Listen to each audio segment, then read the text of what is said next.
So let's talk about Pride Mix for a second. Yeah, let's talk about it. Pride Mix was something that we came up with in season 1.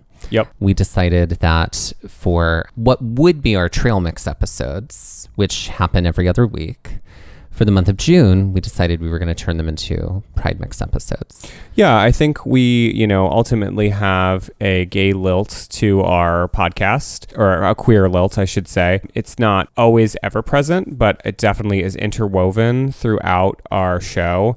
And I think we really wanted to kind of honor that and really elevate that during June. So I think that's where the idea essentially was born from. So why did we decide to do Pride Mix like this year? And also, why did we decide to make all the episodes in June Pride Mixes this year?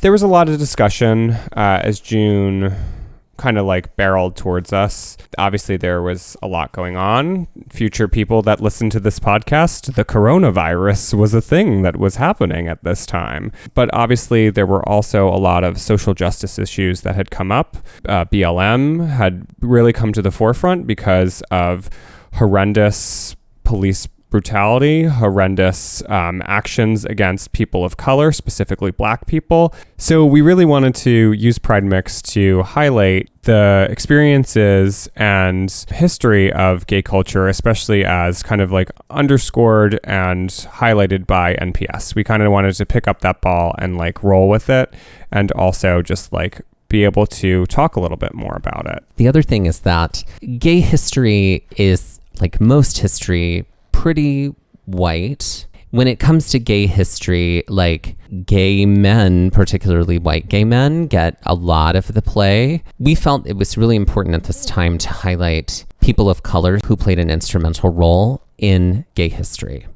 And personally, in this research, I have learned an unbelievable amount. Right. I have learned about people I have never heard of before. Right. Or you were able to deep dive. Really deep dive. Into people that we have heard of. Right. Yeah. And I think I had heard of Ballard, Dustin. Right. But like, I learned a lot about Ballard, Dustin in that, doing that Pride Mix. Yeah. And the same for all of the other people that we covered. Right. I'm really, really glad that the scholars that contributed to the NPS LGBTQ heritage theme study, I felt like they dug really deep to find the stories, to find the people, and to find the places of intersection. It is a giant treasure trove of history that I feel like they have only begun to uncover with this heritage theme study. Yeah, I think it was important for us to also underscore the importance of everything that was happening right now, and to really take a break from our regular like episode schedule and our regular programming, because this is important. And like you said, there are so many people that aren't as often highlighted or aren't as often brought to light, especially when it comes to queer history.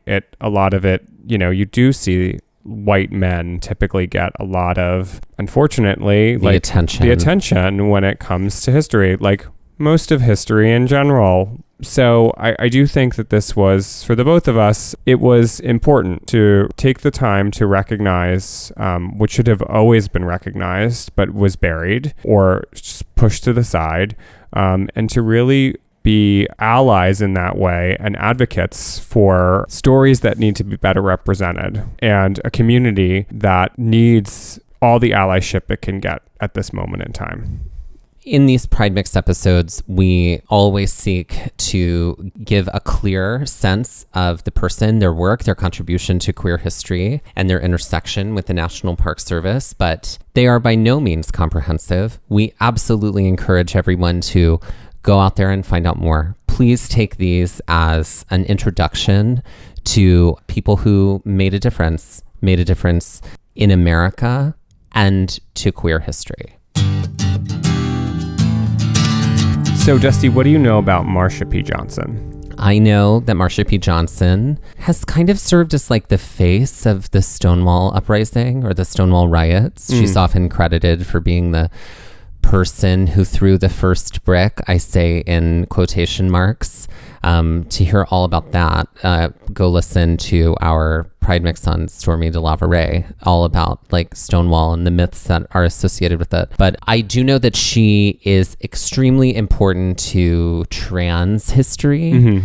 A a lot of times, like when you see like people make statements like gay people would not have rights without a trans Black woman, they are often referring to Marsha P. Johnson. I have to say, like, I'll be the first to admit that, and part of this is because I think, and not knocking my history teachers in any way, shape, or form, but just the way that education is and the way that history education is, there's a lot of history that I don't know. And I love history, but I have to say, like, you have been such and not to like pump your ego here, but you've really uncovered a lot for me when it comes to queer history. So I feel like I first heard of Marsha P. Johnson from you. You've uncovered a lot for me when it comes to art history. Well, I'll push up my nerdy, spectacles over here. You did. So yeah, I feel like I learned a lot from you about Marsha P. Johnson. I had seen like some sort of show where she was mentioned, some sort of history program, but I didn't really know all that much of her association with Stonewall. And beyond that, I couldn't tell you really much else. So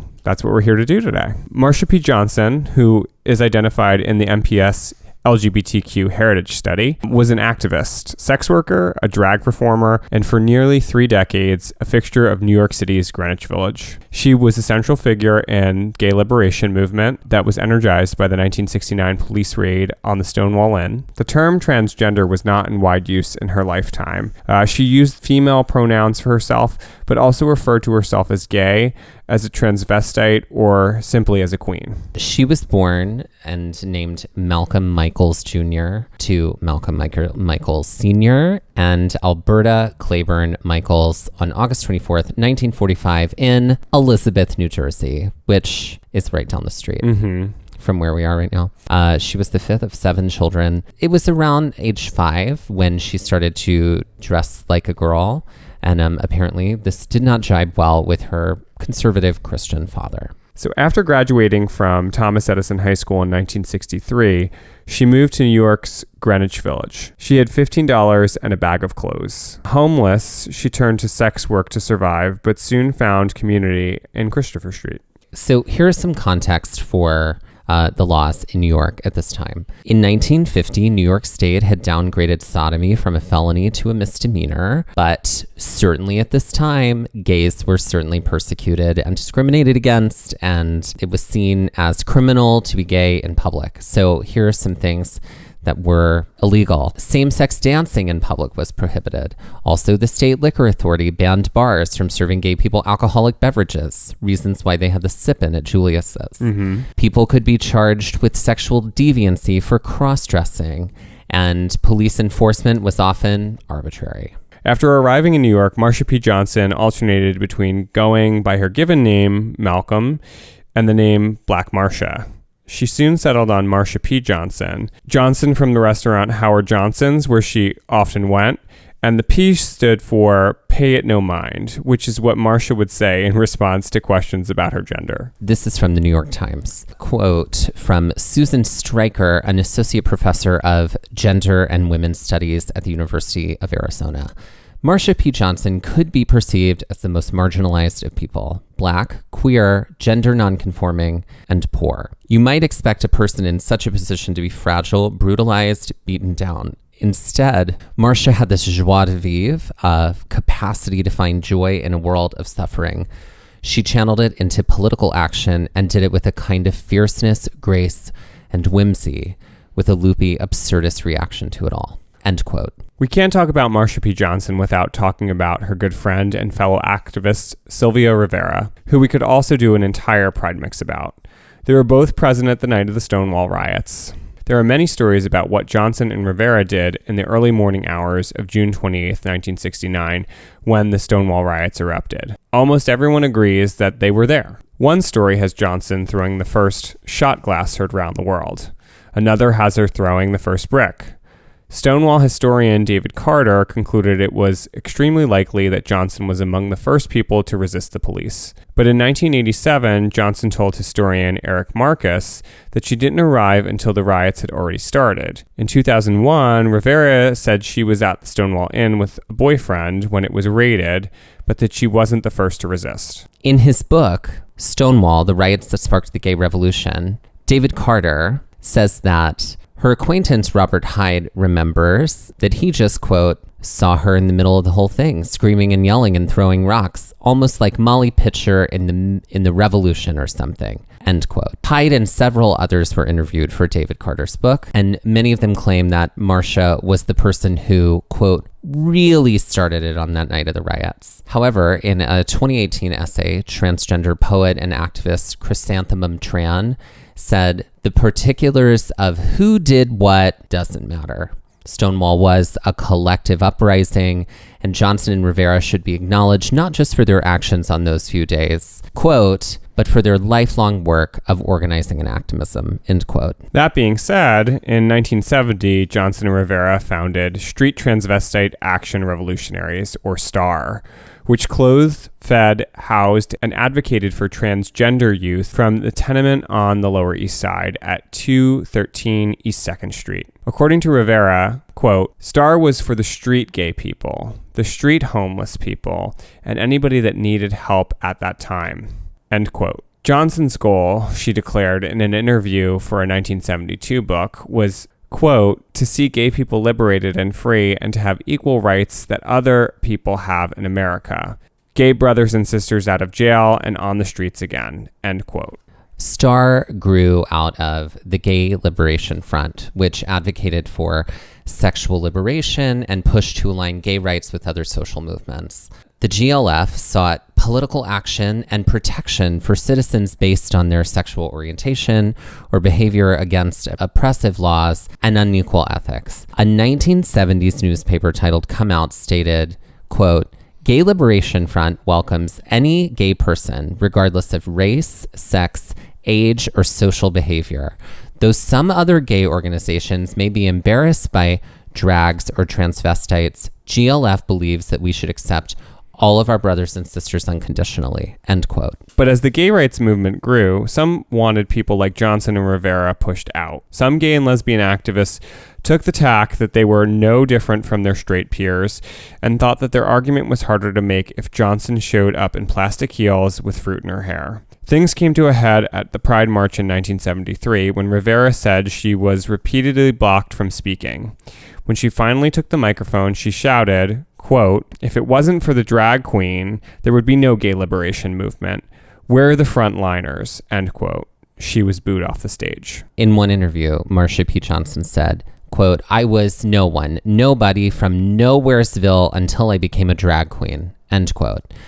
I just want to insert something real quick here, which is, we mentioned this at the beginning of the Kathy Williams Pride Mix, the difference between drag queen and being trans. Just as a quick reminder, drag is a performance, trans is a gender identity, and therefore drag is available to anyone of any gender identity whatsoever. So yes, it is absolutely possible for someone to identify as both. So in 1972, Marsha P. Johnson is sort of beginning to emerge as like the face of the Stonewall uprising, and she started performing with this drag theater company called Hot Peaches. Many people noticed this, including Andy Warhol. He took Polaroids of Johnson and included her in Ladies and Gentlemen, a 1970 portfolio of screen prints depicting drag queens and other transgender people at the Gilded Grape, which is a nightclub. Screen printing, you know all about that, Mike. I do, because myself and Andy Warhol are the only two You're the other only printmakers printers in the world. But you have a BFA in screen printing. And I just you have a BFA in printmaking. Yeah. No, I know that. Yeah. In 1980, Johnson was invited to ride in the lead car of New York's annual Gay Pride Parade, and she began living at the home of a close friend and gay activist, Randy Wicker, in Hoboken, New Jersey.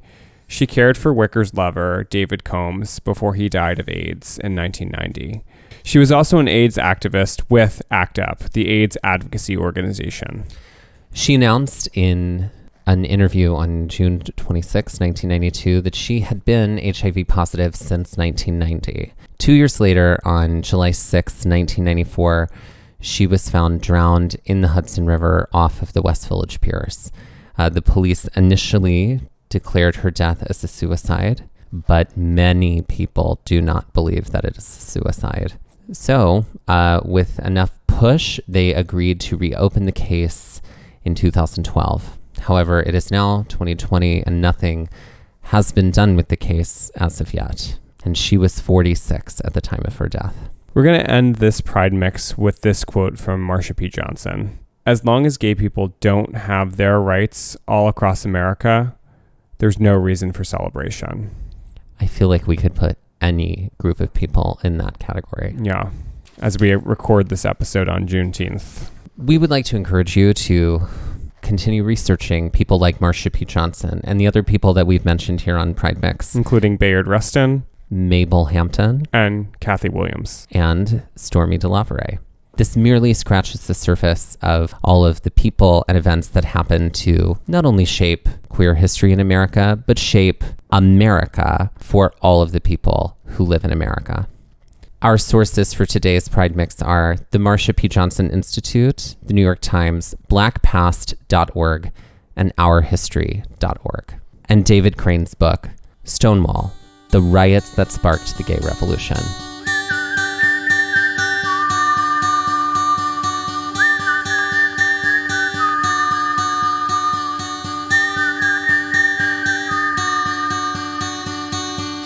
This has been Pride Mix by Gays at the National Parks, the podcast. And we're here to remind you to pride early and pride often, and that resilience is always out there.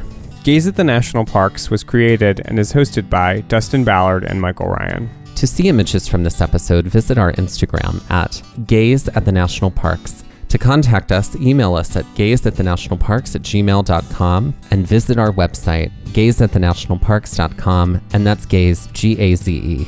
All original artwork featured on our website and on Instagram is by Michael Ryan. All original music was written by Dave Seaman and performed by Dave Seaman, Mariella Klinger, and Sean Sklios. Our music producer is Skylar Fortgang. This episode was edited by Dustin Ballard.